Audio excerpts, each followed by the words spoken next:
चारों बहुएं आई, सबसे बड़ी बहू बन करके आई थी सीता। सीता सबसे बड़ी थी। देखो बेटी अब ध्यान से सुनो, रामायण सिखाती क्या है। जहाँ समाज में बस सासू बैठी हो बहुएं बैठी, दोनों ही पक्षों के लिए बता रहे हैं। सबसे पहले सीता की मौत दिखरामनी करने के लिए आई केकई।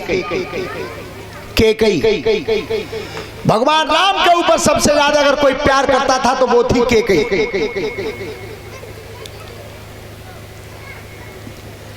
व्यासपीठ के माध्यम से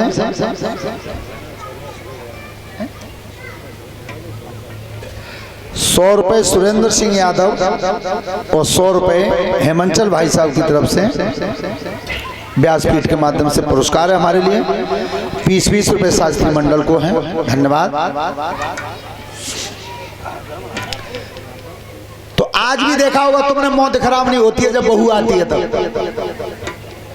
सबसे पहले सीता की मौत खराबनी के लिए कौन आया? केकई।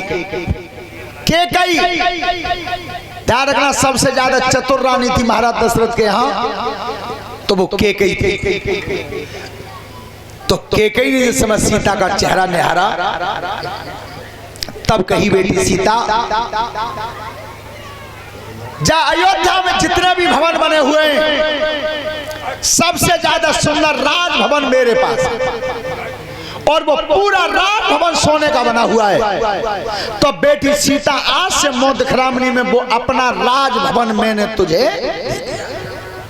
केकई। हट अब की बार नंबर आया सुमित्रा का। कई विद्वानों ने मत दिया कि चूड़ा मर दी, लेकिन स्वामी राजेश्वरानंद जी ने बताया कि सुमित्रा ने एक अपना बेटा ही दे दिया सीता को, कि मेरा एक बेटा तुम्हारी सेवा में रहेगा। अब नंबर आओ पीछे तैसली सास को। देखो ध्यान से सुनना, रामायण क्या सिखाती है।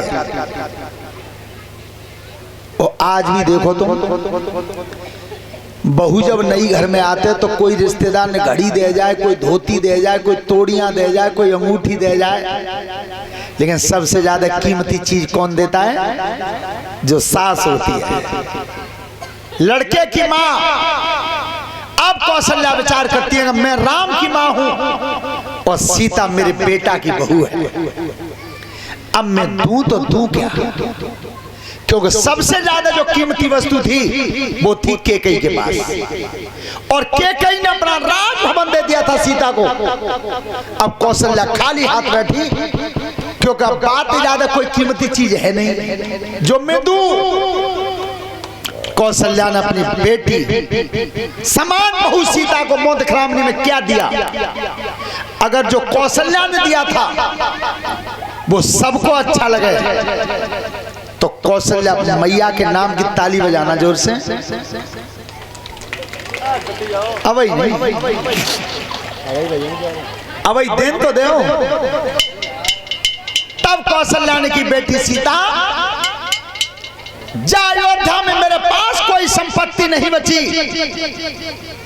जो केकई ने दिया उससे भी ज्यादा ऊंची हो। तो मेरे पास बेटा संपदा तो कोई नहीं है, पर सीता मैंने आज मौत खरामनी में आज से तुझे अपना बेटा राम दे दिया। ये दिए और बाको कितनों जमानों गलता हुए। अब सास में और बहू में झगड़ो है जावे तो अबे बहू कह रही है सास के डुकरिया में आदमी की कमाई खाते ताते भौं मार रही है। विचार करना, तेरे आदमी से पहले तो वो उसका बेटा है। 18-20 साल पाल के खुद गीले में सोई है और तब पाल के बड़ो करके तब ते आदमी बना हुआ है। ऐसे कभी मत कहना। ये तो बहू का कर्तव्य है कि वो हमेशा ये जानती रहे कि बेटा पे पहला अधिकार महतारी का होता है। अब नंबर आ गो उनको जिन जिन के घरे बहुएं बेसुल्ले ध्यान दे। हम दरवाजे देख रहे हैं कि बच्चों हमारा नंबर आ रहा का। सुनो, अगर किसी गरीब घर से बहू आ गई है, कमजोर घर से बेटा की बहू अगर आ गई है और बाप ने उसे 98 भर के कुंडल पहना दें, चूंकि वो कुंडल पैरात का तो तक बा में दमई ना रहते, सब जेब खाली आ जाते बाकी पहले।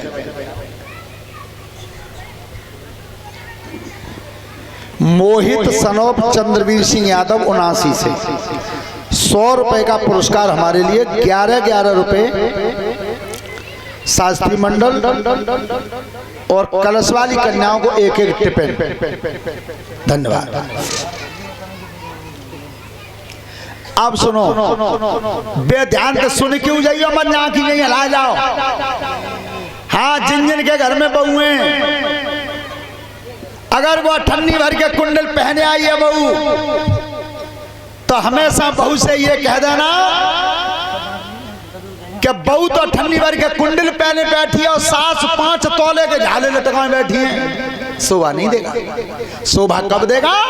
तब ये कह दो कि बेटी जे कुंडल दे दे मोए और जे झाले ले ले, तब शोभा दे भाई। पर ऐसा होता कहाँ है? मैंने तो सही बता रहा हूँ। दरोगा जी काऊ काऊ को ना तो घर में नाटक देखिए मैंने बुढ़िया मैया, कि वो बहू पे अगर ठन्नी भर के कुंडल बाप ने हल्के पैरा दें और टोकरी पे 5 तोले के झाले तो वो धोती है कान पे के लगाती हैं ऐसे, बबुआ दिखावे के लिए। ऐसा कभी मत करना। बेटे की बहू को और अपनी बेटी को तखरी में तराजू में बराबर तोल देना। अगर खातर ना हो तो मेरे नाक कान काट देना। पर काम कठिन है। अपने बेटा की बहू और अपनी लड़की है बराबर मानना। एक विचार मन में तुमने कभी किया है कि तुम्हारी जो बेटी है वो किसी और की सेवा करेगी, तुम्हारी नहीं करेगी। और जो तुम्हारे घर में बहू आई है वो किसी और की बेटी है, वो सेवा करेगी तुम्हारी। तो जो सेवा करवे तुम्हारी तैयार है तो देवे तैयार ना हो। और ये थानेदारी परमानेंट हो रही है। काऊ और पहती तुम पे आएगी, तुम्हारे बाद काऊ और पे चली जाएगी। तो हमेशा ध्यान रखो, बेटे की बहू को और अपनी बेटी को बराबर मानना शुरू कर दो। और माताजी धोती ना धोवे, खातर ना होवे तो नाक कान काट दियो। इसे करते नहीं, ध्यान रखना। महाराज दशरथ जी ने एक दिन दर्पण देखा, शीशा, तो कान के पास बाल सफेद दिखाई दिए। तो कान के पास जब बाल सफेद दिखाई दिए तो रामचरितमानस बता रही है, हम नहीं बता रहे हैं। महाराज दशरथ जी विचार करते हैं क्या? अरे बरसों तक राज काज देखा, बरसों महलों में मगन रहा, बरसों महलों में मगन रहा, बरसों युद्ध स्थल में गरजाए और बरसों भजन में लगन रहा।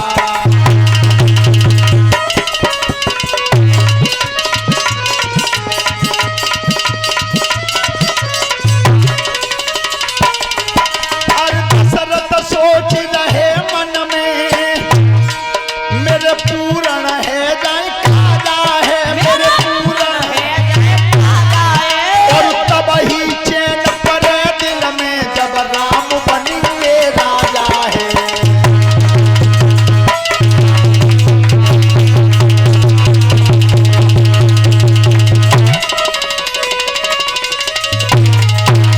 ध्यान रखना, राम को राजा बनाना चाहा उन्होंने। कान के पास, ये रामायण बताती है, कान के पास बाल सफेद है जाए तो घर वाली थानेदारी है, छोड़ दो। काऊ और पे तो तुम पे आई, तुम्हारी बात काऊ और पे जावे। अच्छा एक विचार करो मन में कि जब जानी है तो फिर पकड़वे तो है का जावे, वो तो तुम खूब पकड़े बैठे रहो तो जावे। महाराज दशरथ जी विचार करते हैं तो गुरुजी को बुलाया। अपने गुरुजी से कहा कि मैं राम का रात तिलक करना चाहता हूं तो तुम दिन छांटो। अब ध्यान से सुनना, यहां गुरुजी कहते हैं महाराज दशरथ से कि जिस समय, जिस दिन में और जिस घड़ी में तुम राम के ऊपर मुकुट रख दो वही सबसे ज्यादा उत्तम है, वही सबसे श्रेष्ठ है। शुभ कर्म अपने में स्वयं शुभ होता है, बस छांटवे की जरूरत नहीं पड़ती। ध्यान रखना, नगर को सजाया गया।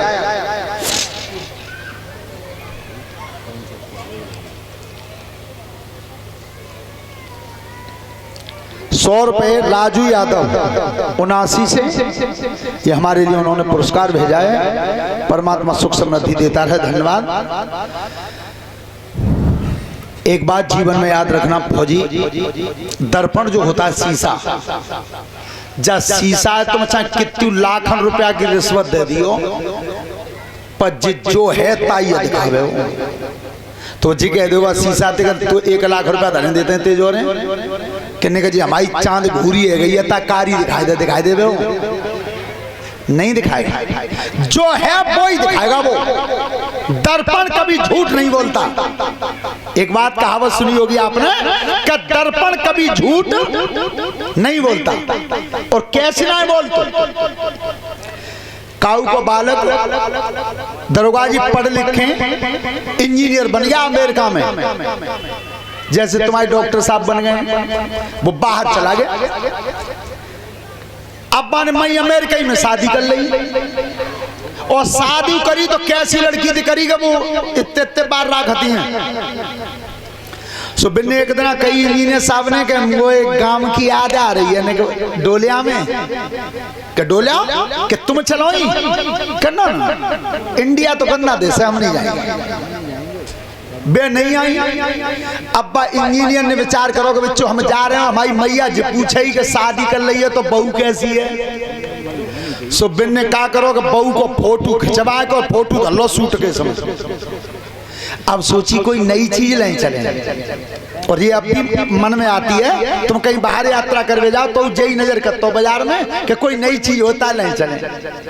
सो शीशा पे करो एक बाजार में, और शीशा पहले दरोगा जी हमारे यहाँ होतो ना होगा, हो तो ही तो बे नारद व ताल में मोचों देखते ताल में तो मुँह देखो जब बंदर के बन गए। सो एकदम बार लड़का ने शीशा खरीद के जिस चीज नहीं है मैया दिखा देंगे, सो बेऊ धल्लो सूट के समय। अब आए उतर के, सो महतारी के पैर छुए तब की मैया नाराज मत भैया हमने शादी कर ली है, ए डोकरी तो खुश है। लला बहू कैसी है कि माता जी बहू अब यहाँ तो वो आई ना है, वहां सूट के सब फोटो धरो देख लियो। लला चले गए खेतन में, सुबह डोकरी ने वो सूट के सी तोड़ दो खोल वो जानती ना। सो अब फोटो ढूंढ रही वहां में फौजी सूट के समय, सब फोटो तो मिलो ना वो शीशा मिलो। एकदम डोकरी ने शीशा उठा के ऐसा करो, ये लला जी बहु ढूंढी है जी तो मरी पे बैठी है बिल्कुल, ये भगवान में लला को जीवन बिगड़े वो ये जी कैसे बहू है। अब शीशा में तो वो डोकरी तो दिख रही, अब शीशा लेकर धरभाजी खेत में डोकर क्या बात है, लला को जीवन बिगड़े वो ये बार शादी कर ली मई, और तबई में कहती है भैया नहीं राखो। क्या बात है कुछ बता तो सही, पसीना कैसे आ रहा, तो लला को जीवन बिगड़ गो, वो बहू कर ली तब फोटो लाओ है, और डोकर ने की फोटो दिखाई है, सो शीशा दे दो डोकर के हाथ में। अब बिन निकल लो वो पे कहेरी जी बहू का जाके तो मोछे हैं। ध्यान रखना दर्पण वही दिखाता है जो सत्य होता है। तो आज महाराज दशरथ ने अयोध्या को सजवाया, हाट बाट घर गली अथाई और कहें परस्पर लोग। जीवन में ध्यान रखना कभी किसी को धोखा मत देना। कथाएं ये संकेत करती हैं कि कभी किसी को धोखा दोगे तो ये वैदिक नीति का प्रमाण है कि धोखा दोगे तो धोखा खाओगे, जीवन में निश्चित खाओगे। और इस चीज का अनुभव दरोगा जी आपने स्वयं किया अपने जीवन में कि अगर आपने धोखा नहीं दिया है तो तुम्हें भी परमात्मा ने धोखा नहीं दिया है। धोखा दोगे तो धोखा खाओगे निश्चित। कैसे खाओगे कि एक बार जे हमारे जिलेदा शिव चचा लठिया लेके झोला में कपड़ा धर के दर्शन करवे चले। बाल को तुमने देखी ना वही बेटा, पहले जो बड़े बूढ़े चलते हैं लठिया लेके और कपड़न में कपड़ा जो झोला में भर लेते हैं ना, बस झोला है बस लठिया के नुक्का में टांग लेते हैं पीछे। कितनी बढ़िया खुटी बनाते हैं और लठिया कड़ा पर धरी और चलने। सो वो रेलवे स्टेशन पर पहुंचे, अब रेलवे स्टेशन पर जाके टिकट लई, जा रहे अयोध्या को और बैठ गए अलीगंज तक। रेलवे स्टेशन है अलीगंज में ना है? कौन सी जगह?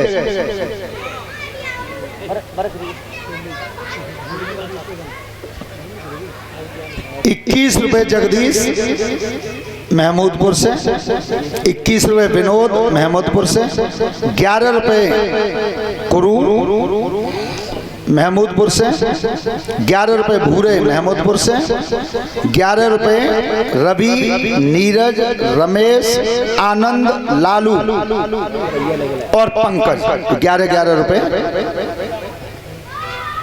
महमूदपुर से। धन्यवाद। कहाँ बताओ दरोगा जी रेलवे स्टेशन? कायमगंज। तो अब बाल को ध्यान से सुनियो बे, जिलेदार सिंह कायमगंज के रेलवे स्टेशन पर ठाड़े,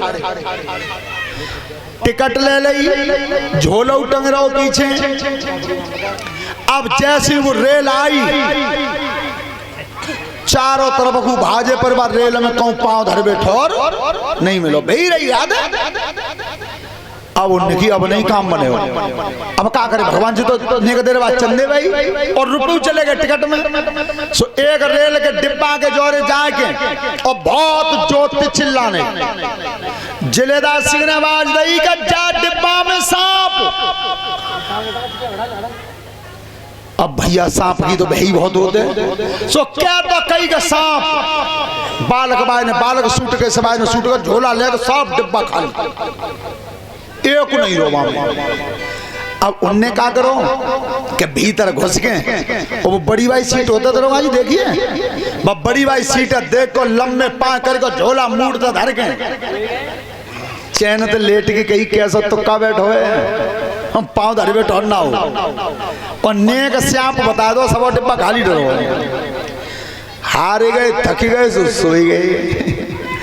अब सवरी रात और जो सवेरे के 4 बजे सुबह केतली बावन आया दो प्लेट बारम पे, तो जो बाने आवाज दी चाय, अब एकदम जगे। उनकी लला रेल कौन से स्टेशन पे? के चाचा रेल है कायमगंज पे। क्या का पागल है वो का? कायमगंज तो रात 8 बजे बैठे हम रेल में और सवेरे के 4 बज रहे हैं। देख अब देख पढ़ के कौन सा स्टेशन पे? क्या चाचा कायमगंज पे है पर बना हुआ जीवन गाओ कि जा रेल के डिब्बा में काउन सांप बता दो, सो जो डिब्बा ही काट दो रेल में हम धरे रह गए सभी रात। तो जीवन में ध्यान रखना, अगर धोखा दोगे तो धोखा खाओगे, कभी जीवन में किसी को धोखा मत देना।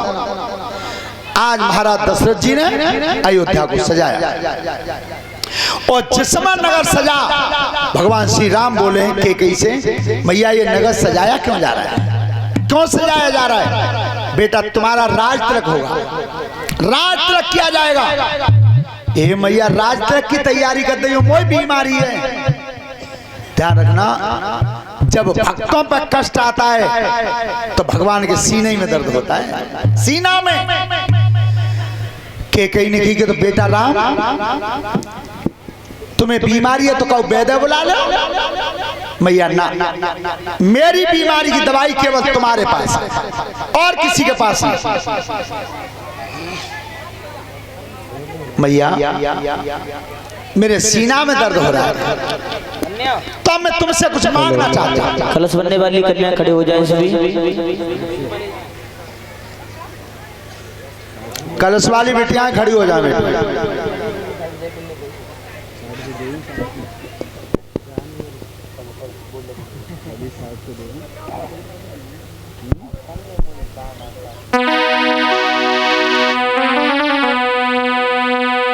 हेलो, सभी ताली बजाते बोलेंगे